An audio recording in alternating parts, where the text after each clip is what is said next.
The selection of vehicle tires available on the market measures in hundreds, if not thousands. Having a ton of options is great, but when there are many factors to consider before even getting to choosing the brand, things get complicated. The markings on the tires signify in order: width, aspect ratio, radial mark, wheel diameter, load index, and the speed limit. In this video, I'll discuss in depth what the markings mean and how to pick the right tire for your vehicle. Tire numbers and symbols explained. We all know that the tire size is important and that we need to match the dimensions of the tire to the rim and the vehicle, but there's a bit more to it than that. Going with the numbers recommended by the manufacturers is fine, but once we start talking about performance, grip, noise, fuel economy, and safety, understanding the meaning behind each of the markings becomes very important. I'll start things off with the markings each tire needs to have to pass the standards set by the worldwide automotive standards, and then we'll get into the subtle details that make a big difference. 1. Tire application. P155/65 R1475T. The first tire marking designates the intended application for the tire. There are only two types of marks you'll see on the sidewall. P stands for P-metric/passenger and is used for passenger cars tires, minivan tires, as well as on-road tires for SUVs and trucks. LT stands for LT-metric, light truck, and is used for off-road and heavy-load SUVs, light pickup trucks, and van tires. These marks are not as important because you're almost certainly getting a P-metric tire. If you need a specialized tire for your pickup truck, you may not necessarily need an LT-metric tire, so it's best to consult with a technician. The PLT mark is often missing from tires, and the sequence starts with the tire width. In that case, the tire is almost guaranteed to be a P-metric type. 2. Tire width. P155/65 R1475T. Tire width is the first of the three dimensions you'll find on the sidewall of a tire. It represents the width of the tire in millimeters and ranges between 125 and 355 millimeters. The majority of passenger cars use tires between 185 and 235 millimeters in width, while 255 millimeters is common for SUVs and trucks. When converted to the imperial measures, the range is between 7 and 10 inches, although the dimensions of the tire are always measured in metric measures. As you increase the width of the tire, the vehicle gains more surface contact with the road. The increase in grip improves how the vehicle behaves when cornering, accelerating, braking, or driving in difficult conditions. The increase in surface contact is a double-edged sword, as it means there's more resistance to move the vehicle forward, leading to higher fuel consumption. The wider tire also increases the turning radius of the vehicle and wears out more quickly in city traffic. 3. Aspect ratio. P155/65 R1475T. The aspect ratio is a confusing measure because it requires you to do a little math.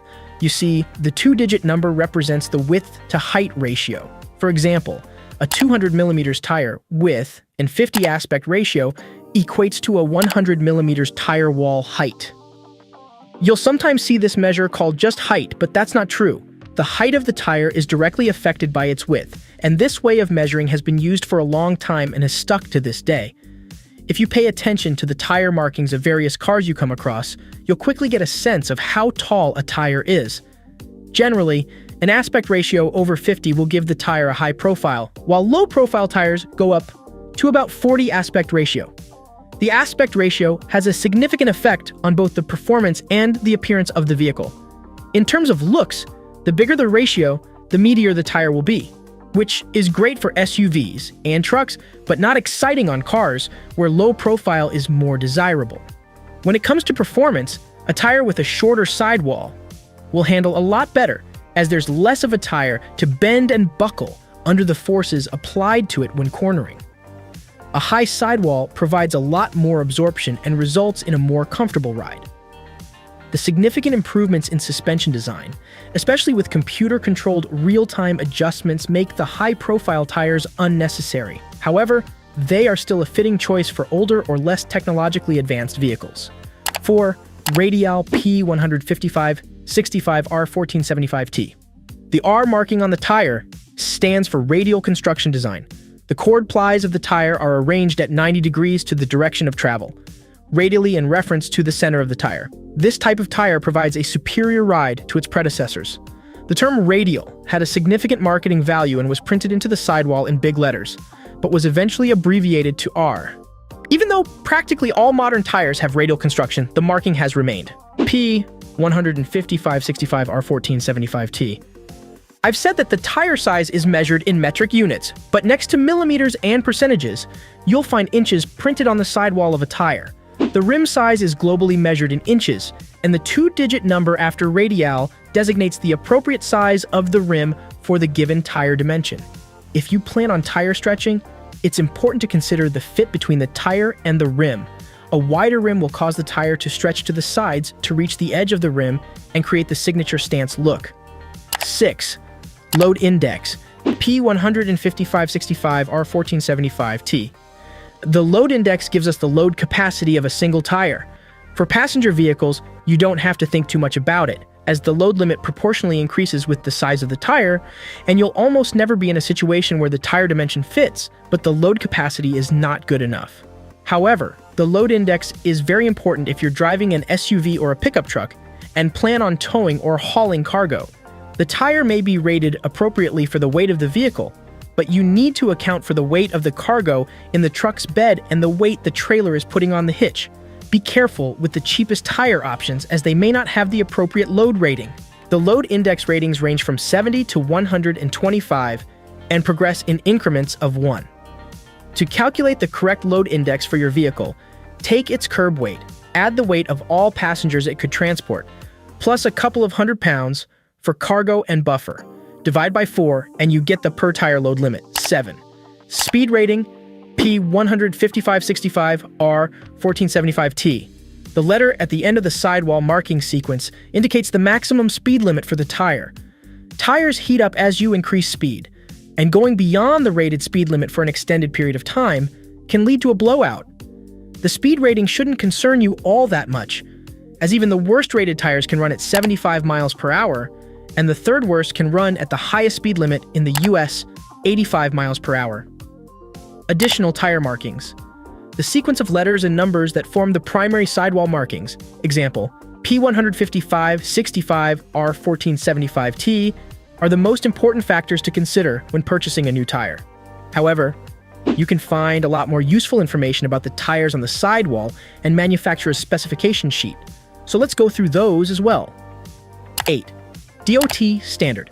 On the inner sidewall, close the rim and you'll find the DOT marking followed by a sequence of numbers and letters, which are very useful, especially if you're buying used tires or vehicles. The first 2 letters of the sequence tell you where the tire has been made. A quick Google search will reveal the country of origin as well as the specific factory where the tire was manufactured. The following 4 numbers also bear a lot of importance, as reveal the date of manufacture in week, year format.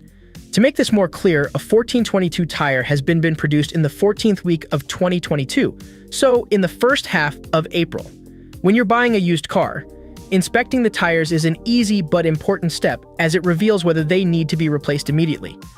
The signs of tread wear and damage are obvious, but you also need to look at the date of manufacture. Tires lose their rubberized properties over time, and after 4 to 5 years, the performance starts to deteriorate. Generally, slower and lighter vehicles can get away with older tires than high-performance and heavy vehicles. The manufacture date is important even if you're buying a new tire. You don't want to get a tire more than a few months old because it has been stored on its side in a stack of tires, which can permanently morph its shape and cause problems. 9. Tire composition. The tire composition describes the number of plies in the tread and the sidewall, as well as materials used in the manufacture of the tire. You don't need to worry about the tire composition, as its significance is represented through the other tire ratings. 10. Tread wear grade. The tread wear grade indicates how fast the tire is going to wear out. It's not a one-to-one indicator of how fast the tire is going to wear out, but it does have some value. The higher the grade, the longer the tire should last. 11. Temperature grade. The temperature grade represents the tire's resistance to heat buildup under appropriate pressure. Along with certain other factors, it contributes to the maximum speed rating of the tire. The temperature grades are A, B, and C. 12. Traction grade. The traction grade is one of the most important markings on a tire and is often overlooked by customers. It rates the tire's ability to stop on wet surfaces, with grades being A, B, and C. Poor traction grades mean that the vehicle will require significantly more road length to come to a stop. So if you're living in an area where it rains, make sure that the traction grade is as high as possible. 13. Inflation limit. The maximum cold inflation limit is the maximum pressure the tire can withstand without bursting. This is not the rating you should go by when inflating the tire. Instead, follow the manufacturer's recommendation for your vehicle. 14. Weather rating. One of the main reasons why we use rubber tires is because of their elastic property. The problem is that the rubber changes its properties when exposed to different temperatures. When it's cold, the rubber becomes hard and brittle, while the effect is the opposite when it's exposed to high heat. It becomes much softer. The M plus S stands for mud plus snow, sometimes accompanied by a snowflake, and represents a tire capable of dealing with cold weather conditions. There are 3 general types of tires based on the weather: summer, winter, and all season. Summer tires work best in the period between March and November and provide excellent performance when the ambient temperature and road surface are hot. In cold weather, summer tires become brittle and struggle to gain grip. Winter tires are designed for cold, snow, and wet fall and winter conditions. They can be used during the summer, but they're louder and less effective than summer tires. Winter tires also out more quickly during warm weather. All-season tires have the M plus S rating, so they can be driven all year round. However, in practice, they've proven to be less effective than both summer and winter tires during the respective seasons. The advantage of all-season tires is that you only need one set of tires and rims. There is no tire swap twice a year and no need for tire storage. 15. Tread wear indicators. The depth of tire tread is crucial for performance and safety, and generally, a tire should not have less than 4 millimeters of tread, 1 by 15 of an inch. You can use the vernier caliper to measure the depth of tread, but there are also tread wear indicators on the tire that help you identify its condition. Other tire specification. Besides looking at the markings on the tire, there are a few more specs to consider if you're looking for an ideal product. Brand new tires should have a sticker attached to the tread of the tire that provides further information, including run flat capability, fuel efficiency grade, rolling noise, wet surface traction, tire type. Run flat tires, as the name implies, allow you to drive on them even when they're flat. This type of tire is great for sports cars that don't have room for a spare tire and prevent loss of control at high speeds. The width and tread design of the tire has an effect on fuel economy, and the fuel efficiency grade provides some insight into how the tire performs.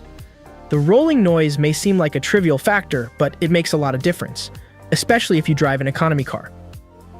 Tire noise travels into the passenger cabin despite all the insulation and barriers, reducing the ride comfort. The excessive noise will also have a negative effect on the driver, making them tire out more quickly. The rolling noise is measured in decibels, and the lower the number, the better. You'll find the wet surface traction rating on the tire itself, but the specification sticker might have more details about it. This piece of information is vital, as there are more than a few tires with excellent dry ratings, but horrible performance in wet conditions. Lastly, the tire type will confirm whether you're looking at a summer, winter, or all-season tire. Once you've figured out what you need in terms of dimensions, load limit, speed, and weather application, take a look at these markings, as they can help you make the final decision between the options you've got available. To summarize what we talked about in this video, there are a lot of markings that can be found on the side of a tire, but if you've read through this article, you'll be able to understand what each of them means and why it's important.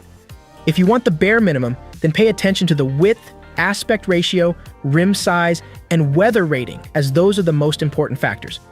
However, you should take the time to review the other ratings, as they'll help you get a better tire. I hope this video helped. Thank you for watching. Don't forget to like and follow so you don't miss any of my videos.